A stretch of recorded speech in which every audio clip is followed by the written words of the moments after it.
Hello, first upload to this channel for quite a long time. The reason for it, well, I feel like having a rant basically. The Newcastle game last night was absolutely absurd, and I'm talking about Isak. I've been playing this game for 18 years now, and of course there's been many times during those years when I've been watching games, getting pissed off, annoyed, all of that, frustrated. But watching that game last night, my frustration actually reached boiling point, to the point where I was very close to hurling my remote control at my TV, which I'm not proud of those actions. Well, the nearly actions, because I didn't actually do it, thankfully. And it's not just that game. It's the build-up really, and of what's happened before that, and the previous games involving Isak, and also there's been some other situations where, so in this game, right, you don't often get a scenario where a fantastic opportunity presents itself to really make some ground on the field. I've had that opportunity now quite a few times with big players whose points can, for once, actually make a difference. For the likes of Palmer, Salah, Isak, let's face it, 95% of the time their points are absolutely meaningless because everyone has them. The only way you can make any kind of gains is through captaincy or triple captaincy. Just going to give you one example. I'm not going to go into all of them, but game week 22, I took Salah on with the captaincy, went with Palmer, and Salah blanked. So the Monday night game, it was the final game of the game week. Chelsea had Wolves at home, and I had Palmer captain. But not only did I have Palmer captain, I also had Jackson in that game, who was quite low owned at the time. I believe his EO was around 18-20% or something like that. But not only that, there was nobody playing in that game that I needed to worry about in terms of like EO ownership. There was no highly owned players or even medium owned players who were playing that I didn't have. I could only gain from that game, or so I thought, right? So it's Monday night, was looking forward to that game all day. I'm thinking, right, Salah's blanked, most people captained him. I've got Palmer to play as my captain, and I've also got Nicholas Jackson. Now, these aren't just random kind of average differentials. They're players who have a genuine chance of returns, and that you actually expect the returns.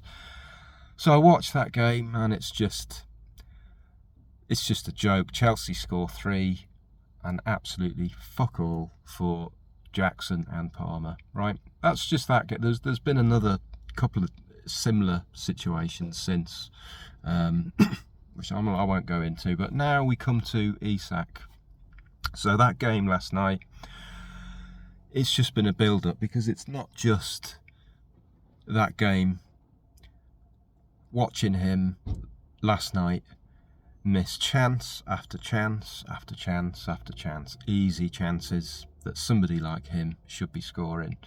But of course it's not just that, it's the first game of the double week where, again, the goals are flying in for Newcastle. 4 goals they score, and none for Isak. Only an assist, no bonus points, nothing. The game before that, game week 31, I had Isak as captain. Another opportunity, because Salah blanked, I believe. The majority of players captained Salah. I appreciate that a lot captained Isak as well that week. However, his EO, I recall, was about 120%. So again, huge opportunities for significant rank gain. So I'm looking forward to that game all day. The team sheets come out. Isak is starting. Brilliant. It's Leicester. There's no more games in the game week. Surely he's got to get at least a brace in that game. But no, Newcastle score 3, easy game, fuck all for Isak. Fuck all.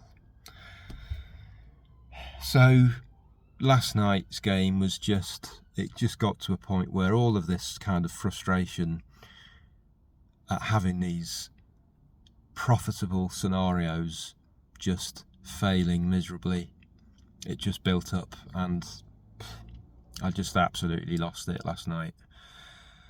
Dan Burn, I've got him in my team. He gets booked for absolutely nothing, and then he sets up a glorious chance for Isak. There was a free kick and he nodded it down, and I was actually thinking, goal, this is a goal, yes, come on, a Burn assist, Isak goal. But no, Isak hits an easy chance right at the keeper. It's just my game week 31 wildcard, I'm looking at a Newcastle defender to bring in. I could have afforded any of them, right? And I'm looking at, right, Trippier hasn't really done anything this season, always seems to be injured, not a regular. I'm not going to pay whatever it is. I mean, I think he's 5 points something, doesn't seem worth it. Livramento, not a single assist all season prior to game week 31. So I think, don't think he's worth paying that extra money over Dan Burn. And Shaw, similar. I don't think he's got hardly any returns this season, and I think he's 5.5. So I just didn't think it was worth it. But of course, look what happens over the 2 game weeks. Burn is the one that gets by far the lowest amount of points. It's just absolutely, I absolutely despair. I despair of this game. And I ask myself many times, why do I invest so much emotion into this game? And I can never come up with any answers. Now, the strange thing is that actually, in terms of my performances, my overall rank finishes, they're very good generally. I've had 6 top 10k finishes, although none of those have been in the last, I think I've had one of those in the last 6 years. But I normally always finish in the top 100k. I think I've finished top 100k last 3 seasons, which in this current kind of day and age, with how the game is now, with all of the active players, the amount of active players we have, and all of this content creation, which is spoon feeding and basically making the game harder to do well in, then that's good. To finish in the top 100k is a very good finish. So, but despite that, my memories of the seasons just seem to be largely dominated by me sitting there on a Friday or a Saturday or a Sunday or a Monday, whenever the Premier League games are, and getting absolutely pissed off with what I'm watching. And every season I really entertain the idea of just not playing it anymore. I don't know about anyone else, but I find that the gap we have between the seasons, I think it's a 3-month gap between the season ending and the next season starting. Because you get so used to FPL not being in your life, that to me seems like a good exit point in terms of quitting the game. Because you just forget about it, don't you? There's always other sport on during the summer. You know, there's Wimbledon, there's normally, or well, every 2 years there's a major football tournament. So that's the time to leave it. But every time I think that, it gets to, as that game week 1 gets nearer and nearer, it starts coming into my brain again. I'm thinking about it. And ultimately, I just can't let that game week 1 deadline pass without entering a team. Just can't do it. So I just always end up playing, and I don't really know what to say about it anymore. This whole thing, all of these chips, I tell you what I just don't understand, right, is the FPL community seems to get so excited about double weeks and chips and blanks and, why? I just don't understand why, because everyone has access to the same chips and the same players. It's no easier to make ground on the field during the chip period or the double week period as any other normal week. It's no good scoring 100 points if everyone else has also scored 100 points or more, because this game it's never been about the amount of points you score. It's always the points you score in comparison to everyone else, right? And case in point, this week, maxed out on double week players, 3 Newcastle, 3 Palace, triple captain Isak, and the outcome is I've had a tiny 2-point green arrow. It's just shit, absolute shit.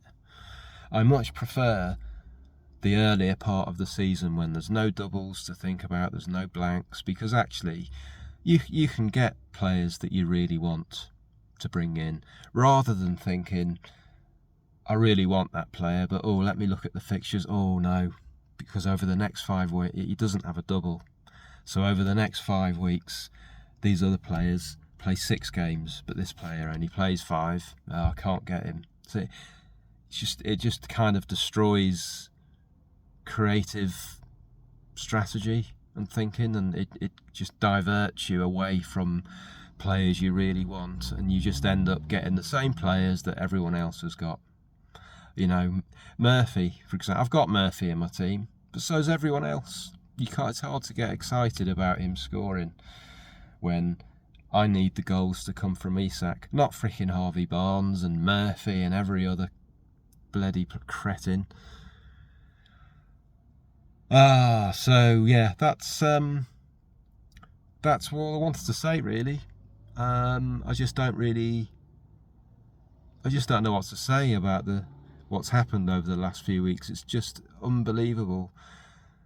The only kind of 2 weeks where I actually did need Isak to deliver something significant, because I've got him as triple captain when not everyone else has, and I had him captain game week 31 when most people went with Salah. The only time his points would have been meaningful just happens to be the period of time where he just turns into one of the worst strikers that's ever played in the Premier League.